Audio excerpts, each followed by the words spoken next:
আসসালামু আলাইকুম। আশা করি প্রত্যেকে ভালো আছেন।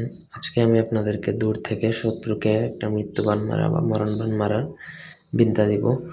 প্রত্যেককে পুরো ভিডিওটা না টেনে শেষ পর্যন্ত দেখতে হবে। পুরো ভিডিও যদি না দেখেন কথা বুঝবেন না, না বুঝে কাজ করলে কাজও হবে না। আমার চ্যানেলটা সাবস্ক্রাইব করে নেবেন, লাইক, কমেন্ট, শেয়ার করবেন। আপনাদের ব্যক্তিগত যে কোনো প্রয়োজন বা যে কোনো কাজ যদি আমাদেরকে দিয়ে করাতে চান, সেক্ষেত্রে স্ক্রিনে দেওয়া নাম্বার আছে, সরাসরি ফোন, হোয়াটসঅ্যাপ অথবা ইমোতে যোগাযোগ করে আপনাদের যে কোনো কাজ করাতে পারবেন আমাদেরকে দিয়ে, দেশে কিংবা দেশের বাইরে থেকে। মন্ত্র বলে দিচ্ছি। আসরের শেষে গিয়েছিলাম নদীর কূলে, জড়াজড়ি বেতাইয়া পরে জড়া বলে, অগজড়ি ফলনার জায়গায় নাম বলবেন, ফলনারে খাজুক করি, মাশরিক থেকে মাগরিব যায় পথে পথে, ফলনার জায়গায় আবার নাম খাইয়ে থইলাম তো সূর্যের তলে, আর যাবে না মায়ের গেলে দোহাই ঝাল্লার, দোহাই আল্লাহর। এই হচ্ছে মন্ত্র। মুখস্থ ব্যতীত এইসব বিদ্যা কাজ করবে না, এটা স্বয়ংসিদ্ধ মন্ত্র, সুতরাং মুখস্থ করে নিলেই কাজ হবে। অনুমতির জন্য ভিডিওতে 5টা কমেন্ট করবেন, প্রত্যেককে অনুমতি দিয়ে দিব। তারপর হচ্ছে প্রয়োগবিধি।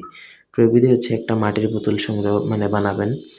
শত্রুর পায়ের নিচের মাটি বা তার শরীর থেকে ব্যবহার করে শরীরে স্পর্শ করানো মাটি থাকলে ভালো, না হলে এইভাবেই আপনি বানিয়ে নেবেন কবরের মাটি দিয়ে একটা পুতুল। সেই পুতুলের মধ্যে একটু কামসিঁদুর মেশাবেন এবং পেঁচার বিষটা দিবেন।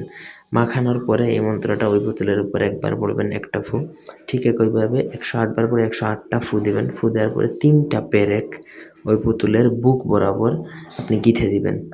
মন্ত্রপাঠ করা শেষে 3টা পেরেক অথবা আলপিন ওই পুতুলের, যে মাটির পুতুলটা বানাবেন সেটার বুক বরাবর গিঁথে দিবেন। তারপর সেটা আপনাকে শ্মশানে ফেলে দিয়ে আসতে হবে।